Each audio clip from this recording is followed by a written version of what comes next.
요즘 세상이 심상치 않다고 느끼셨나요? 아니요. 느낀 정도가 아니라 이젠 정말 이상하다 싶을 정도죠. 물가는 왜 이리 오르고 뉴스엔 맨날 싸움이고 정신없는 세상입니다. 그런데 말입니다. 이 혼란을 수십 년 전에 이미 예언했던 한 스님이 계십니다. 대한민국의 미래. 이미 누군가가 예언해둔 길이 있었는지 한 걸음씩 살펴보겠습니다. 그 전에 이런 영상이 더 많아지길 원하신다면 구독과 좋아요, 그리고 댓글로 응원 남겨주시면 큰 힘이 됩니다. 이야기를 계속 이어가 볼까요? 2025년 6월, 대한민국의 지도자가 바뀌었습니다. 많은 국민이 기대와 걱정이 뒤섞인 채 하루하루를 지켜보고 있습니다. 바뀌었다고 다 좋아질까요? 시끄러운 뉴스, 나아지지 않는 경제, 불안한 국제 정세. 여러분, 예전엔 이렇지 않았죠. 어느 순간부터 모든 게 너무 빠르게 변합니다. 우리 삶도 그렇고, 세상 돌아가는 흐름도 그렇고, 너무 많이 변하고 있어요. 그런데 말이죠. 우연일까요? 이 모든 혼란이 시작되기 훨씬 전, 한 스님이 이런 말을 남겼습니다. 혼란한 시대가 지나면 남쪽에서 도가 다시 일어난다. 이 말, 무심코 흘려들을 수 없습니다. 남쪽은 어디일까요? 그 도란 건 뭘 말할까요? 그리고 그 중심에 대한민국이 있다는 해석도 있습니다. 만약 이 영상 끝까지 보신다면 여러분은 앞으로 한국이 어떻게 움직일지 그 흐름을 미리 엿보실 수 있을 겁니다. 허운 스님이라는 이름, 들어보신 분은 드물 겁니다. 하지만 그는 무려 119세까지 장수한 실존 인물입니다. 중국 청나라 말기에 태어나 공산화 시대를 끝까지 지켜봤던 인물. 그는 평생을 수행하며 세상을 꿰뚫는 말들을 남겼습니다. 그의 삶과 말 속에는 단순한 불교적 가르침이 아닌 예언처럼 들리는 구절들이 적지 않습니다. 그리고 그 중 하나가 방금 말씀드린 남쪽에서 도가 다시 융성한다 는 이야기입니다. 그 남쪽, 지금의 대한민국과 관련 있는 걸까요? 지도자가 바뀐 지금, 이 말을 우리는 어떻게 받아들여야 할까요? 여러분, 이제부터 이야기 속으로 조금 더 깊숙이 들어가 봅니다. 허운 스님의 생애, 그가 어떤 인물이었고 왜 이 시점에서 다시 주목받는지, 그리고 지금의 대한민국과 어떤 연결점이 있는지 이 영상에서 하나씩 풀어드리겠습니다. 놀라운 사실들이 기다리고 있습니다. 허운 스님은 단순히 오래 사신 분이 아닙니다. 그분은 무려 세 시대를 살아낸 사람입니다. 1840년 청나라 때 태어나 중일전쟁과 6.25 전쟁 시기에도 살아있었고 1959년에 119세로 입적하셨습니다. 당시에도 살아있는 보살이라 불렸습니다. 그가 걸은 길이 남다르기 때문입니다. 허운 스님은 어릴 적부터 출가해 평생을 참선과 고행으로 보냈습니다. 중국의 오대산, 운문산, 아미산 등 불교 성지를 돌며 수행을 이어갔고 무려 20세기 중반까지 동아시아 불교계의 정신적 지주로 불렸습니다. 그가 유명한 이유는 단지 나이 때문이 아닙니다. 말과 행동이 달랐기 때문입니다. 예를 하나 들어볼까요? 어느 날 허운 스님이 하루 종일 좌선만 하고 계셨답니다. 제자들이 다가가 묻습니다. 스님, 무슨 일을 준비하십니까?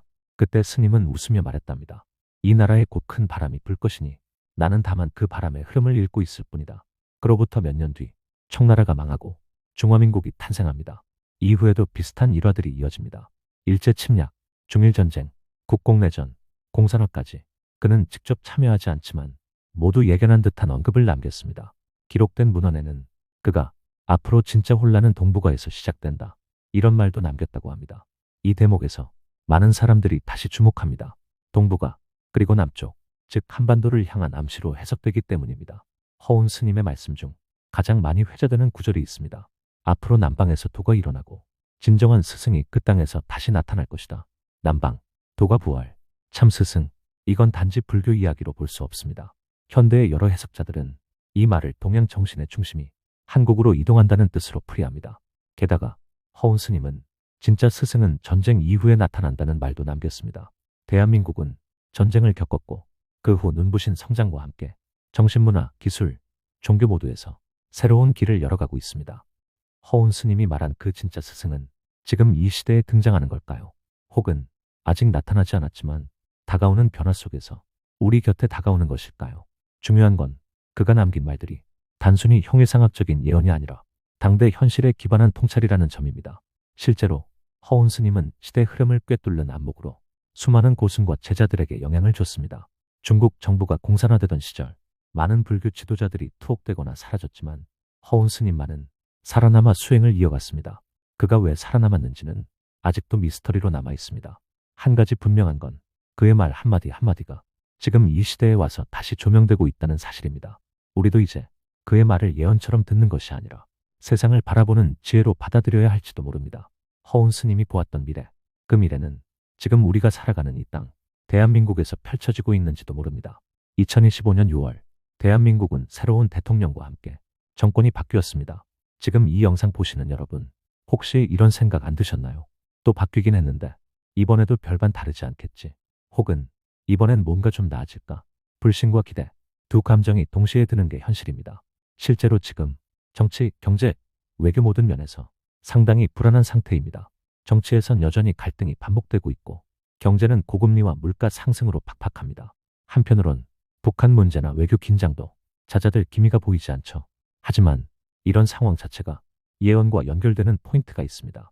허운 스님은 진짜 스승은 전쟁 이후에 나타난다, 이런 말을 남겼다고 했죠. 전쟁은 과거에 끝났지만 지금 우리는 보이지 않는 내적 전쟁을 겪고 있습니다. 갈라진 여론, 혼란한 질서, 그리고 사람들 사이의 신뢰 붕괴.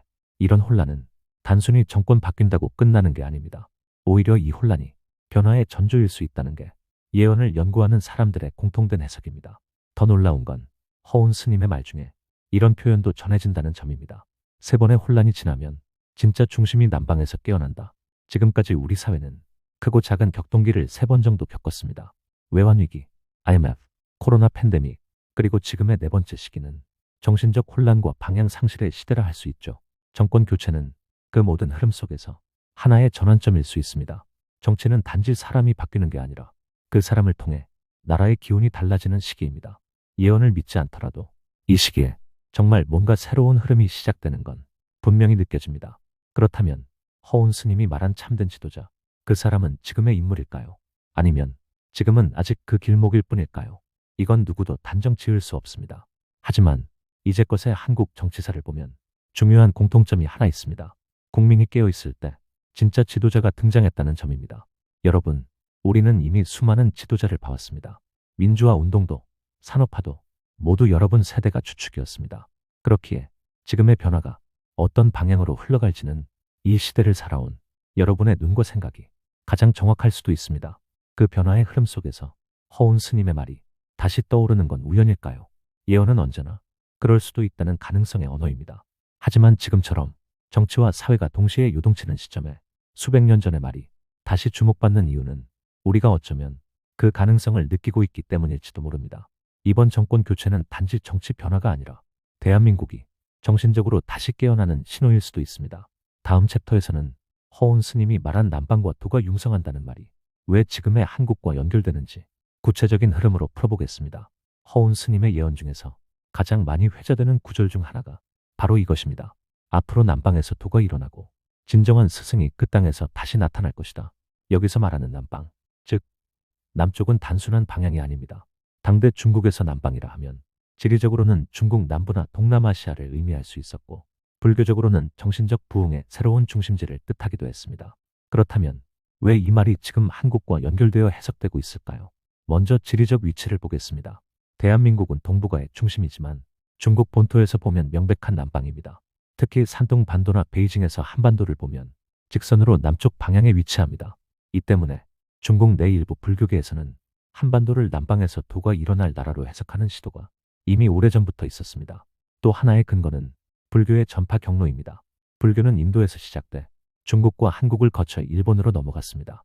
그런데 근래에는 오히려 한국의 불교가 정신성과 실천에서 더욱 중심 역할을 하게 됐다는 평가도 나옵니다. 전통을 지키며 대중과 호흡하는 구조가 다시 한국에서 살아나고 있기 때문입니다.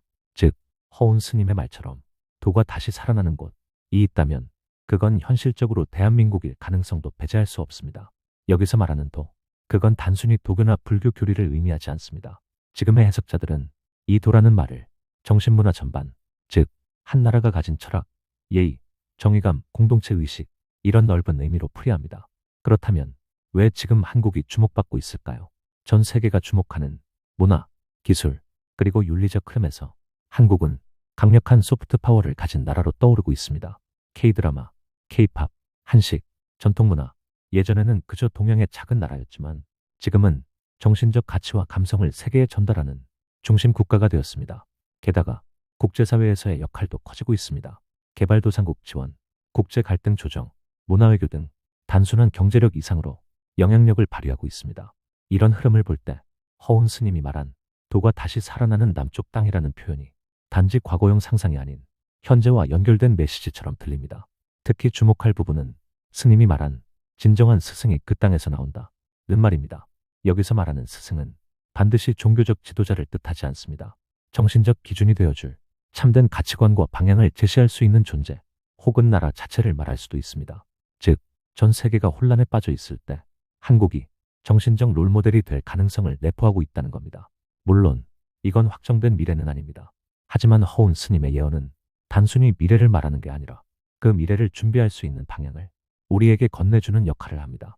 남방에서 도가 부활한다는 말, 그건 지금 우리 모두에게 어떤 역할이 주어지고 있다는 뜻일지도 모릅니다. 우리가 살고 있는 이 땅이 앞으로 어떤 가치를 세상에 보여줄 수 있을지 함께 생각해 보면 좋겠습니다. 허운 스님이 남긴 말 중에는 단지 미래의 사건을 묘사한 내용만 있는 게 아닙니다. 그가 말한 도가 살아나는 땅, 진정한 스승의 등장, 이런 구절을 깊이 들여다보면 그건 단지 어떤 인물이나 지도자만의 이야기가 아닙니다. 결국 그 시대를 살아가는 사람들 전체의 변화를 이야기하고 있습니다. 지금 우리 사회를 한번 보시죠. 정보는 넘쳐납니다. 기술은 빠르게 발전합니다. 세상은 전보다 더 편리해졌습니다. 하지만 사람들은 더 불안해지고 있습니다. 왜일까요? 바로 기준이 사라졌기 때문입니다. 무엇이 옳은지, 어떻게 살아야 하는지, 누구를 믿어야 하는지, 이런 기본적인 질문에 명확한 답을 찾지 못하고 있는 시대입니다. 그럴 때 정신적인 중심을 잡아줄 세대가 필요합니다. 그게 바로 지금의 세대입니다. 전쟁의 아픔을 견뎌냈고 가난 속에서 나라를 일으켜 세웠으며 민주주의와 산업화를 모두 경험한 세대. 그 누구보다 변화와 혼란 속에서 참된 가치를 지켜온 분들이 바로 여러분입니다. 허운 스님의 말이 단지 지도자를 가리키는 것이 아니라 그 지도자가 나올 수 있도록 토양을 만들어줄 세대를 향한 메시지라고 해석할 수도 있습니다. 도가 살아난다는 건 결국 사람들이 바르게 살아간다는 뜻입니다. 그리고 그 바른 길을 후세대에게 보여줄 수 있는 이들이 바로 여러분입니다. 예를 들어 지금의 청년 세대는 많은 정보를 알고 있지만 삶에 대한 방향을 잡지 못하고 방황하는 경우가 많습니다. 그들에게 필요한 건 무엇이 중요한지를 알려주는 삶의 선배입니다. 젊은 사람들은 경험보다 자극에 익숙해져 있고 속도에 익숙하지만 깊이에 익숙하지 않습니다. 그럴 때 여러분의 한마디가 단순한 조언이 아니라 인생의 나침반이 될 수 있습니다. 이건 단지 이상적인 말이 아닙니다. 실제로 사회적으로도 지금은 우리의 역할을 새롭게 조명하는 시기입니다. 100세 시대를 살아가면서 단순한 소비자가 아니라 지식의 전달자, 정신의 지지대로 기능하기 시작했습니다. 정치적으로도 의견을 낼 수 있는 가장 안정된 세력이고 경제적으로도 사회 전체 소비력의 큰 축을 차지하고 있습니다. 이처럼 허운 스님의 예언이 지금 우리 시대와 연결될 수 있다면 그 연결고리는 단지 대통령이나 유명한 누군가가 아니라 지금 이 시대를 살아내고 있는 수많은 평범한 사람들의 역할이 핵심이 될 수 있습니다. 여러분이 지켜온 가치, 경험, 양보, 근면함, 이 모든 것들이 대한민국의 도를 살리는 가장 중요한 자산일 수 있습니다. 그리고 그것이 허운 스님이 말한 도가 부활하는 시기의 진짜 시작일지도 모릅니다. 우리 사회가 다시 길을 찾기 시작한다면 그 출발점은 바로 여러분의 지혜와 실천에서 시작될 겁니다. 긴 여정이었습니다. 허운 스님의 이야기를 따라가며 우리는 수백 년 전의 말이 어떻게 오늘날 우리 삶에까지 닿을 수 있는지를 함께 살펴봤습니다. 그 과정에서 참 많은 생각이 들었을 겁니다. 이게 정말 예언일까? 아니면 누군가의 깊은 통찰일까? 그리고 지금의 우리는 어떤 길 위에 서 있는 걸까? 허운 스님이 남긴 말들은 분명히 깊고 넓은 의미를 담고 있습니다. 하지만 그 말이 지향하는 곳은 결국 사람이고 삶입니다. 무엇이 옳은가? 어떻게 살아야 하는가? 무엇을 지켜야 하는가? 이런 질문들을 우리 스스로에게 던질 수 있도록 그는 한마디 한마디를 남겼던 겁니다. 지금의 세상은 빠르게 변하고 혼란도 많습니다. 하지만 이런 시대일수록 우리는 두 가지를 잊지 말아야 합니다. 첫째는 정신의 중심을 잃지 않는 것. 둘째는 작은 것부터 실천하며 살아가는 것. 예언은 미래를 보여주는 거울일 수도 있지만 그 거울을 통해 우리가 지금을 더 잘 살게 된다면 그걸로도 충분한 의미가 있습니다. 저는 예언을 맹신하진 않습니다. 다만 예언을 통해 과거를 탐험하고 그 흐름 속에서 미래를 미리 읽어보려는 사람입니다. 그래서 이런 이야기를 전할 때 항상 이렇게 말합니다. 믿음은 선택이지만 행동은 현실입니다. 우리가 오늘을 어떻게 살아가느냐에 따라 그 어떤 예언도 달라질 수 있고 바뀔 수 있습니다. 허운 스님의 말 속에 담긴 진짜 스승, 도가 다시 살아나는 땅이라는 표현도 어쩌면 우리 하나하나에게 보내는 응원일 수 있습니다. 지금 이 땅에서 매일을 살아내고 있는 평범한 사람들, 그들이 조금씩 서로를 이해하고 양보하고 정직하게 살아가려 한다면 그것이 곧 도가 살아나는 과정일지도 모릅니다. 그리고 그 변화는 언제나 한 사람에서부터 시작됩니다. 여러분은 이미 수많은 시대를 살아냈고 크고 작은 위기를 극복하며 이 땅을 지켜오셨습니다. 앞으로도 그 지혜와 경험은 더 많은 이들에게 길이 될 수 있습니다. 그렇기에 허운 스님의 마지막 메시지는 이렇게 정리할 수 있을 겁니다. 세상은 혼란스러워도 마음은 평온할 수 있다. 진짜 변화는 깨어있는 사람 한 명에서 시작된다. 오늘 하루, 그리고 내일 하루도 충실히 살아가는 우리가 미래를 바꾸는 주인공이 될 수 있습니다. 예언은 어디까지나 가능성일 뿐, 우리가 살아가는 현실이 가장 강력한 미래입니다. 함께 해주셔서 감사합니다.